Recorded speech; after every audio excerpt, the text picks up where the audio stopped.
Volkswagen have been selling about twice as many ID3s over the past couple of months versus the previous 6 months.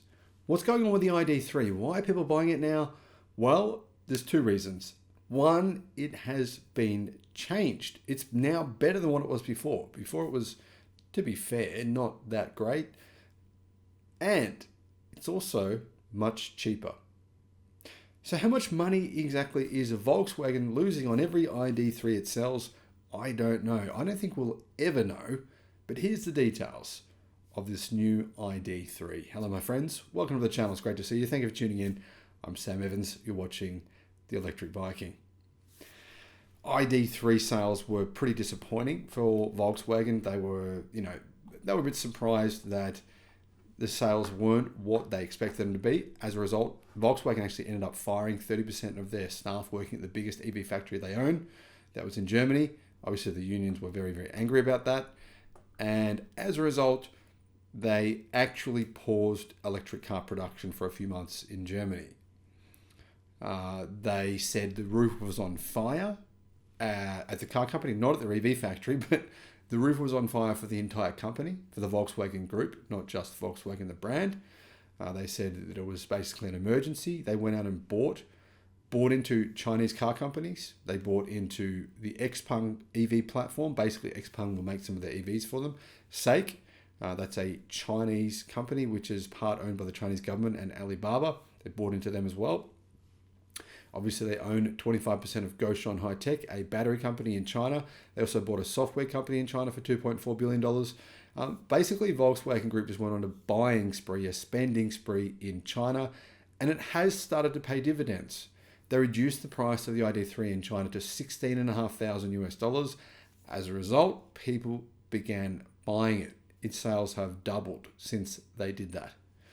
In addition, they've also improved the range and given the car more technology. So kudos to Volkswagen here, some good improvements. The enhanced ID3 has an improved range of up to 374 miles. That's a lot. That's a big range, actually. I'm quite impressed. That's the Pro S variant, and that's the WLTP standard. So that's not CLTC range. That's not like fake range. That's pretty legit range. Probably going to get close to that number in the real world for that model. That's the most expensive model, though. The German automaker has also incorporated new technology into its EV to try and fix some of the problems that customers had been complaining about. The ID3 is still built on the MEB platform, which its engineers have admitted is heavy. The MEB platform is not made for small electric cars. It's absolutely not. It's really made for bigger EVs. I mean, look, the ID7, it's twice the size of the ID3. It's on exactly the same platform. Yeah, it's modular, but the truth is it's over-engineered for the ID3, and that's why the Cupra Born and the ID3, both on the MEB platform, both small EVs, it's why they're both exceptionally heavy for their size. However, the new ID3 comes with Volkswagen's ID software, and it's been tweaked by its new Chinese car company to be improved, which is actually paying dividends. The German car manufacturer has upgraded the ID3's charging functions as well. VW Connect or We Connect is available on the ID3 after purchase, and it's Volkswagen's latest generation of a mobile online service. It has navigation, convenience, entertainment, safety, and vehicle status functions, and it allows owners to connect their vehicles to their smartphones via the Volkswagen app. We Connect also has upgrades to users for additional vehicle functions. In addition to that, Volkswagen has packed the ID3 with a collection of driver assist systems. The enhanced ID3 comes with a memory function for Park Assist Plus. It allows drivers to teach the recurring parking maneuvers to the ID3. So basically, you're teaching your teenager how to drive a car in a way, and then it can sort of do it for you.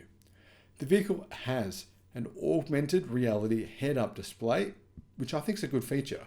This can display directions to drivers within your field of vision.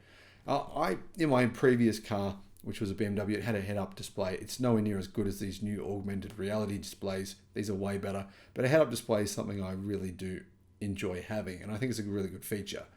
If you buy a Tesla, you can't get that. But of course, you can pay for this stuff aftermarket. So a lot of people say, make comments like this, or this car, I wouldn't buy this because it doesn't have a head-up display, or this car, I wouldn't buy this car because it doesn't have a digital screen right in front of the driver that I like, or whatever. Keep in mind, if you're making a car purchasing decision based on this one factor, that's a pretty silly thing to do, because it's very, very easy to get this stuff done aftermarket. I mean, to be honest, many people get 50 modifications of their car done aftermarket. So getting one is really not that difficult. So just my suggestion, when you go into a car dealership looking at different cars, don't let one little feature make you say, no, I'm not going to get that EV because I must have this particular feature, because you can just usually, very easily and very affordably get that feature aftermarket. So this augmented reality display, I've actually seen these available on Alibaba. You can get them, they work. I've seen YouTube videos, I've seen reviews, hundreds of reviews giving them 5 stars. That is an option, guys. Consider that with your car. If you need an extra feature, there are other ways to do it. Anyhow, the ID3 launched with 2 variants, the Pro and the Pro S. The ID3 Pro has 204 horsepower and a 58 kilowatt hour battery, delivering 266 miles of range based on the WLTP standard. So it's a little bit more efficient than the previous model.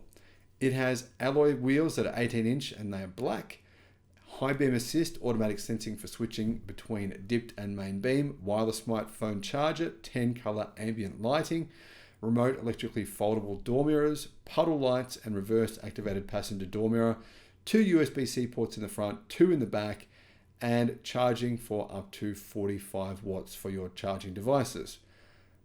What about the Pro S model? The model with 347 miles of range. That's quite a lot of range. It has a 77 kilowatt hour battery. So it's a significant improvement in range over the previous model. I think about a 30-mile range improvement for basically the same price. I think that's a good deal. It also has some extra features, but I'm not going to go into those here. What's the price though?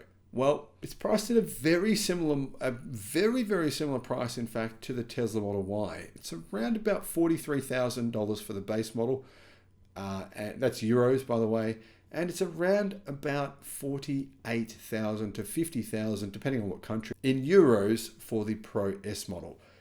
Truthfully, it's actually similarly priced to the Tesla Model Y, and that's what surprised me. The sales are doing so well. Clearly, Volkswagen does have a pretty good name in Europe, and people are buying it based on more the name than anything else. And I'm not really sure, because, I mean, like I said, it's no cheaper than a Model Y. Model Y is a much bigger car.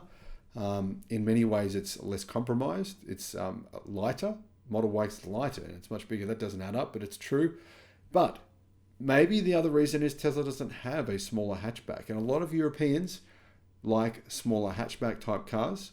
So realistically, what we're left with here is a car that it wasn't selling as well as what Volkswagen thought it would. They upgraded it, they made an improvement to it, and all of a sudden, sales have drastically improved. This is really, in my opinion, a key message to other automakers. Mazda MX-30, the car was terrible. Mazda just ignored everyone's feedback, basically did nothing, and now it's dead. Same thing, Jaguar I-Pace, World Car of the Year. Everyone said, yeah, it's good when it first came out, and then they did nothing to it. People started saying, it's old, you need to change it. Jaguar did nothing, and now it's dead as well. On the other hand, we have the ID3, and Volkswagen went, you know what, we need to make some improvements. They did, and suddenly sales increase enormously. Let me know your thoughts in the comments. Thank you for watching.